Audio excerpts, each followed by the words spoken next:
Welcome to Rock and Sports, guys. How are you? And today we've seen another another game of the round of 16. It was the second last game of the round of 16, and it was England versus the side which went by the names of Germany. In there, that saw England really put Germany to a sword by 2-0. Goals scored by Sterling, scoring his third goal into this tournament. And remember, all the 4 goals that England are having into the Euros, 3 of them have been scored by one player who goes by the names of Raheem Sterling. A very great ball brought in by Luke Shaw in there. Luke Shaw really very good assist by Luke Shaw, sloping it into, he squared into the 18 yards box area, or the 6. He squared it into the 6 of Germany's 18 yards box area, and the player who goes by names of Sterling really netted it into the back of the net. So that was the first one. Second one, Luke Shaw partnering up well with Jack Grealish, and Jack Grealish assisting in Harry Kane nodding the ball into the back of the net. So that's what really happened between England, a team which goes by the names of Germany,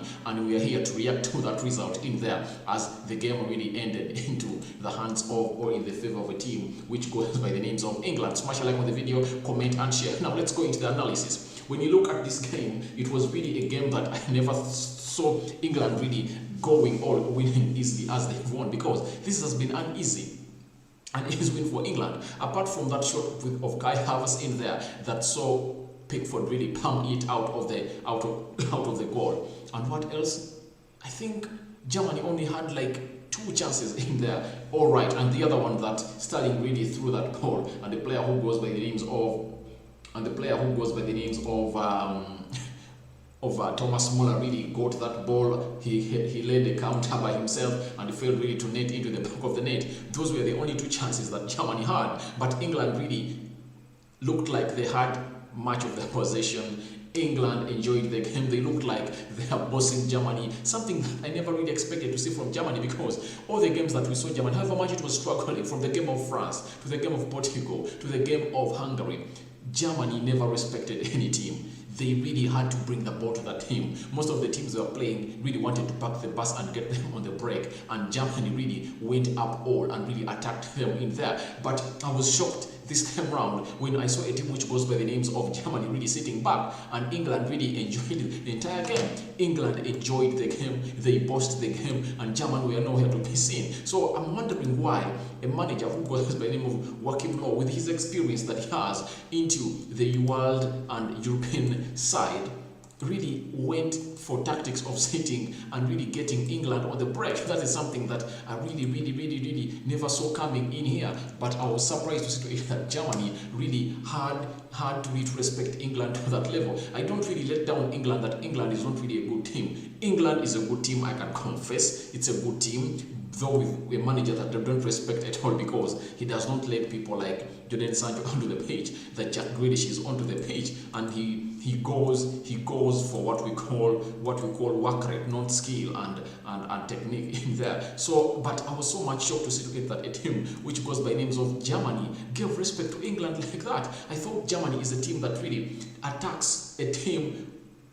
The whole of it goes in for an attack, and England looked like it was a better side. Yes, they have better players than Germany, but Germany, technically, they have better players. You get?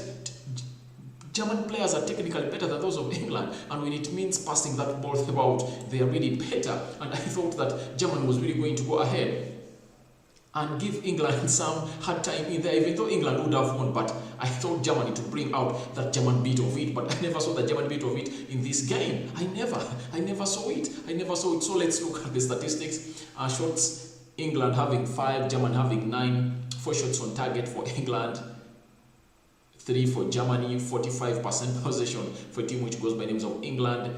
Germany having a 55%, 445 passes completed by England, 525 passes completed by a team which goes by names of Germany. 83% passing accuracy. Both had 83% passing accuracy. Fouls, England had 11, Germany had 9. 3 yellow cards for England, 2 yellow cards for a team which goes by names of Germany. 0 red cards. Offsides, both had 2 offsides. 3 corners for both teams. So to me, I'm really questioning the manager of Germany. When he goes back home and sits, will he really think that he really brought the best team onto the pitch? Yes, we agree that a player who goes by names of Ilkay Gundogan is off. has been off and he got an injury. He's one of the master players and one of the Germany players that really had a very big form into the Premier League on their side, which goes by names of Man City in there, and he led Man City to the Champions League final, and they really won the Premier League and the Carabao Cup in there. But when you look at the manager of England, he really came out and really brought and played with 5 defenders in there. Harry Maguire, John Stones, and Kyle Walker were the 3 defenders in there. He added on left back, Luke Shaw, and right back, who goes by Kieran Trippier in there, bringing Declan Rice and Kevin Phillips to play into the midfield pivot, of which I also disagree with that 100%. There is no way you are going to play with 2 CDMs into the pivot. Yet you have talented players. A Jude Bellingham can come in there and play alongside a player who goes by the names of Declan Rice very well. A Jadon Henderson can come in and play there very well, because Kevin Phillips, apart from that assist he really made into the first game, we've not yet seen him moving or roving from the CDM role to the more advanced role of a midfielder like a Paul Pogba, who can play a box-to-box. At least we'd rather have a Jude Bellingham or a Jadon Henderson, because we're 100% sure of what they're really going to provide to your team. So to me, I think the manager of England got certain things wrong. And the other points that I really want Woodgate really to put into play is that he should let these players onto the pitch. He should find ways of putting a Jadon Sancho and a Jack Grealish onto the pitch, because believe me not, the game of England changed when they brought on a man who goes by the names of Jack Grealish. Jack Grealish was involved in both goals. The first one, he really provided that secondary assist, passed the ball to Luke Shaw. Luke Shaw squared it into the 6 yards area of a team which goes by the names of Germany, and Sterling made it. The third goal, the second one, Luke Shaw gets the ball, passes it to Harry Kane, and Harry Kane gets it to Grealish. Grealish curls the ball into the 6 yards area, and it goes and is noted by Harry Kane into there. So it shows you that Grealish is needed in that game, because Grealish is a natural creator. He's a person who creates goals, and England needs people like Grealish onto the pitch, not Mason Mount.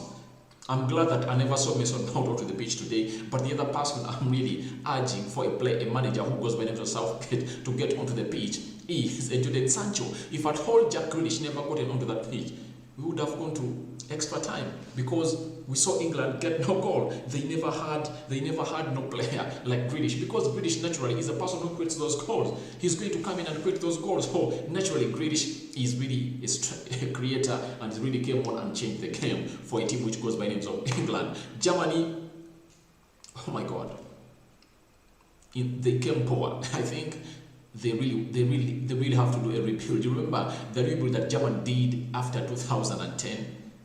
Yes, they really did a rebuild, and they brought in the Götzes, the Past and Social Tigers of this world, and very many other players. The Podolskis were really taken off, and very many other players, and Germany brought in new players. So I think Germany should go back home, get off the foreign players. Matt Hummels, he's close to 30 years plus, get him off the team. A player who goes by the names of Thomas Muller, I think he should get off the team. Toni Kroos should be taken off the team, because you see England really has some young players with them in there. I think the oldest on the pitch was Harry Kane, isn't it? Because Harry Kane has 28 years old. When you look at Kyle Walker, Harry Maguire, Luke Shaw, Declan Rice, Kevin Phillips, Bukayo Saka, Sterling, no player had 30 years onto the pitch onto the side of England today. But look at Germany, they had close to 5 players, 30 years plus. So that shows you that Germany really needs to go on and do a rebuild. But congratulations England, congratulations to the supporters of England all over the world. You've made England proud today, because it has gone through, and this is the best time that England has to win the Euros in there, because Portugal is out, France is out, Germany is out. So the teams left are Spain. Alright, I had forgotten, even Netherlands is out. The teams left are Spain, Denmark, Switzerland, which other team is left here? So those are the teams that are left into the Euro. So I think it's time that England went ahead to win this. And they're hashtagging, we are bringing it home, it's coming home, it can come home, if at all the manager really finds means of putting Jack Grealish and Jadon Sancho onto that pitch, because England needs creativity.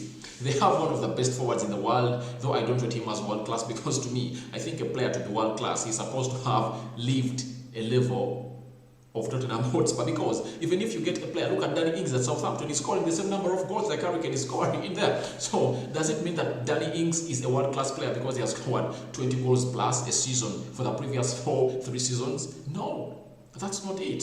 So what I think is that Harry Kane is one of the best forwards that we have into the world, but he needs to go on a bigger stage, like Man City wanting to put in that bid in there. If at all it goes that Man City does something great at Man City, and he will really be called a world-class player. Look at Luka Modric in there. Luka Modric was a very good player at Tottenham Hotspur, but attaining that world-class quality and onto his name, he had to first go to Real Madrid, and he really did the best, win the Champions Leagues of this world, led his team to the World Cup final in there, and he attained that as a world-class midfielder in there. Now, Harry Kane needs to go there, do the needful at Man City. But if I told you bring Jack Grealish and Jadon Sancho, that means you would have increased on the creativity of a team which goes by names of England. That means Harry Kane will get creativity. Harry Kane has been bashed for the past 3 games to the group stages: England versus Croatia, England versus Czech Republic, England versus Scotland, that he has not scored a goal in there. But the reason as to why he had not yet scored a goal was he had no creativity. He has shown you that get on a Jack Grealish. If at all I get that chance, I'll net it.